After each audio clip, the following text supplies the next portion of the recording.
নমস্কাৰ। কবিতাৰ শিৰোনাম প্ৰশ্ন যদি মই কৰোঁ তোমাক। প্ৰশ্ন যদি মই কৰোঁ তোমাক, উত্তৰ জানো পাম? নিশাৰ নীৰৱতাত সোধা কথাবোৰ পুৱাৰ ৰদে জানো বুজিব জানে? ভালপোৱাৰ প্ৰতিদান যদি নিদিওঁ তোমাক, প্ৰেমৰ মূল্য জানো পাম?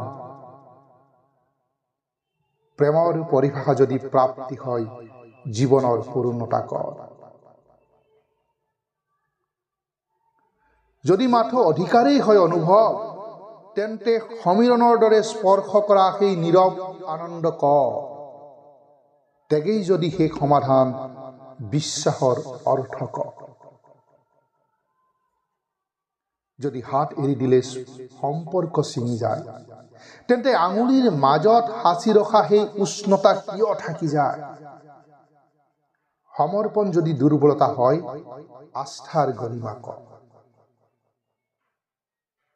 যদি চকু পানীৰো দাম থাকে, সমাধিয়ে কিয় উচুপে নিজান ৰাতি?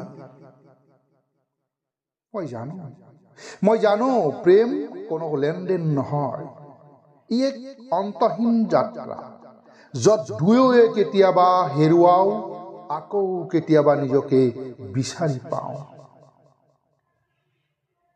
প্ৰশ্নবোৰে মোক সলনি কৰে, উত্তৰবোৰে নহয়। কাৰণ প্ৰেম মানে কেৱল কোৱা নহয়, নীৰৱে থাকিও এজনৰ বাবে আনজনৰ হৈ ৰোৱা। যদি প্ৰাপ্তি নহয় লক্ষ্য, শ্ৰেষ্ঠতাৰ প্ৰতিযোগিতা কিয়? যদি ত্যাগেই নহয় শেষ কথা, তেন্তে বিশ্বাসৰ প্ৰয়োজন ক'ত? প্ৰশ্ন যদি মই কৰোঁ তোমাক, তোমাৰ উত্তৰত কিয় আকৌ প্ৰশ্ন থাকি যায়? প্ৰশ্ন যদি মই কৰোঁ তোমাক, তোমাৰ উত্তৰত কিয় আকৌ প্ৰশ্ন থাকি যায়?